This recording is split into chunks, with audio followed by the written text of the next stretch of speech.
मोदी जी तो नेहरू के नाम पर झूठ पर झूठ, झूठ पर झूठ बोलने पर आमादा है। प्रधानमंत्री मोदी पर उच्चता का नशा स्थायी रूप से चढ़ा हुआ है। असल में देखा जाए तो मोदी जी ऐसी हीनता के शिकार हैं कि उन्हें पूरी दुनिया को यह बताना पड़ता है कि उनसे बड़ा कोई नहीं है। 35 साल तक भीख मांगकर खाने वाले मोदी को डिजिटल कैमरे के आविष्कार से पहले उसको स्वामी बना देती। नेहरू से चुराकर खुद को प्रथम सेवक कहा। फासिस्ट संगठन आरएसएस ने पिछले 6 दशक में लोक स्मृति से नेहरू को मिटाने के लिए रात दिन जो प्रोपेगेंडा चलाया है। मोदी अपने लोकसभा क्षेत्र वाराणसी के दौरे पर लड़कियों को पुलिस के हाथों से पीटता देख रहे हैं। तो इस देश के सबसे निकम्मे और निकृष्ट प्रधानमंत्री के रूप में आप जरूर जाने जाएंगे।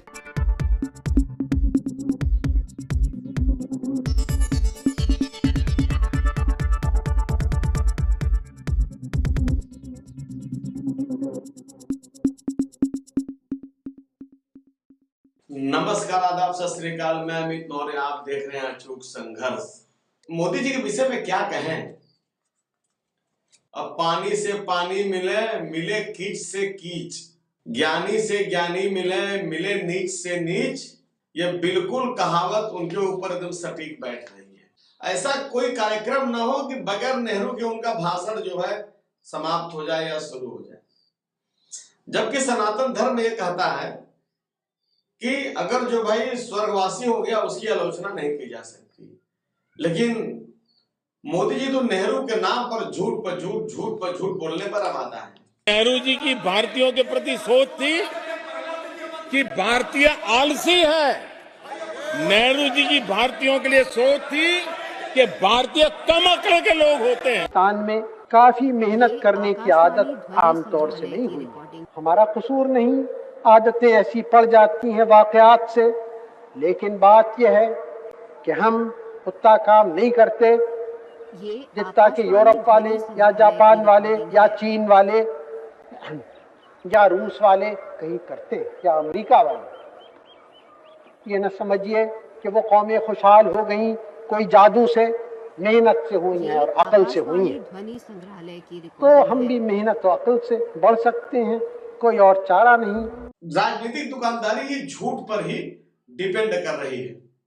उनके विषय में यह कहा जा सकता है कि आरोप थोपने का नियम और प्रेत पीड़ित पीएम। प्रेत किसका? वो भी नेहरू जी का, जो उनको हमेशा सोने नहीं देता, जागने नहीं देता, भाषण नहीं देने देता। इनका कोई कार्यक्रम बगैर नेहरू के पूरा नहीं होता। हरिशंकर परसाई लिख गए हैं कि 2 तरह के नशे सबसे खास हैं, उच्चता का नशा और हीनता का नशा। दोनों बारी बारी चढ़ते हैं। बहुत से लोगों को लगता है कि वर्तमान प्रधानमंत्री मोदी पर उच्चता का नशा स्थायी रूप से चढ़ा हुआ है। यह नशा उन्हें विवश करता है कि वो दुनिया को बताएं कि उनका जन्म जैविक तरीके से नहीं हुआ है, बल्कि उन्हें इस धरा पर ईश्वर द्वारा भेजा गया है। हालांकि बाद में वो बता भी दिए कि नहीं नहीं, मैं कोई भगवान वगैरह नहीं हूं, क्योंकि वो पलटने की आदि है। बहरहाल बात विषयांतर हो जाएगी। परसाई की बात को अगर थोड़ा आगे बढ़ाएं तो समझ में आता है कि हीनता और उच्चता की ग्रंथियां अलग अलग नहीं होती। सुपरियोरिटी कॉम्प्लेक्स अथवा उच्चता की ग्रंथि कुछ और नहीं बल्कि इंफीरियोरिटी कॉम्प्लेक्स का विस्तार मात्र है। असल में देखा जाए तो मोदी जी ऐसी हीनता के शिकार हैं कि उन्हें पूरी दुनिया को यह बताना पड़ता है कि उनसे बड़ा कोई नहीं है। यह हीनता 35 साल तक भीख मांगकर खाने वाले मोदी को डिजिटल कैमरे के आविष्कार से पहले उसको स्वामी बना देती है और एंटायर पॉलिटिकल साइंस में एमए की डिग्री दिलवा देती है। हीनता की ग्रंथि उन्हें प्रधानमंत्री नेहरू के नाम से प्रचलित जवाहर जैकेट को मोदी जैकेट में रीब्रांड करवाने को मजबूर कर देती है। यह ग्रंथि चरखा पकड़कर फोटो खिंचवाने और गांधी भंडार के कैलेंडर पर लगवाने को विवश करती है।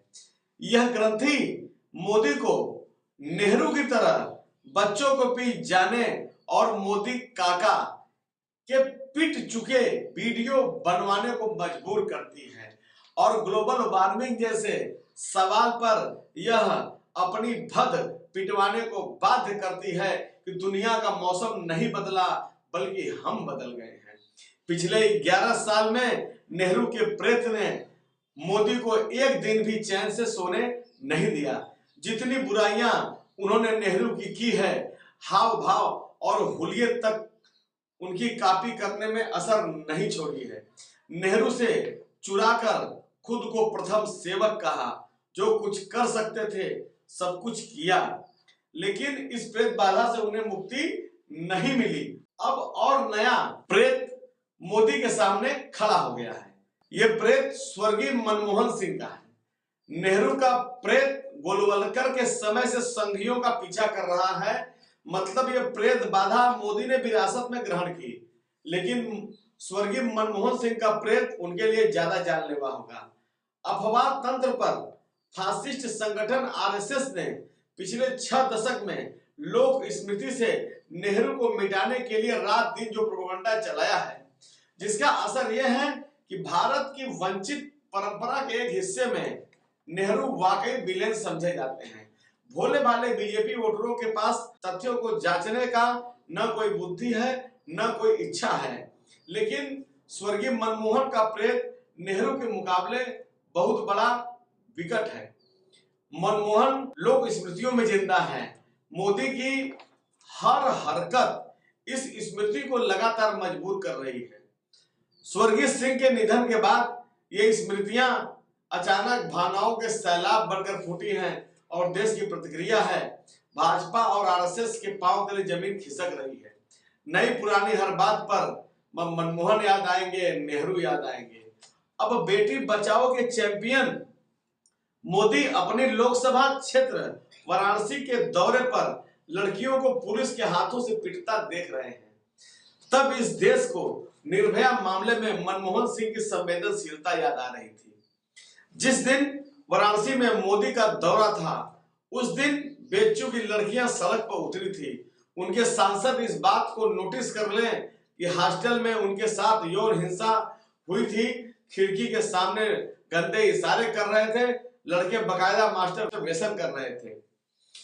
तो कहने का मतलब यह है कि नेहरू जी इनका पीछा नहीं छोड़ रहे हैं। तो मिला जुला के इनको जाना चाहिए किसी तांत्रिक के पास, अपना पूजा पाठ करा के प्रेत जो नेहरू का प्रेत इनके दिल दिमाग पर चढ़ा हुआ है वो बाहर निकल जाए, ताकि वो स्वतंत्र रूप से काम कर सके। मोदी जी बात बात पर नेहरू का नाम लेना बंद करिए, कम से कम कुछ तो अपना करिए कि जिससे कुछ आपका भी नाम लिया जाए। वैसे तो आपने जो ऐसा काम किया है, क्योंकि 2 ही लोग का नाम होता है, एक योग्य का, एक निकम्मा का। तो इस देश के सबसे निकम्मे और निकृष्ट प्रधानमंत्री के रूप में आप जरूर जाने जाएंगे। नमो बुद्धाय, जय भीम।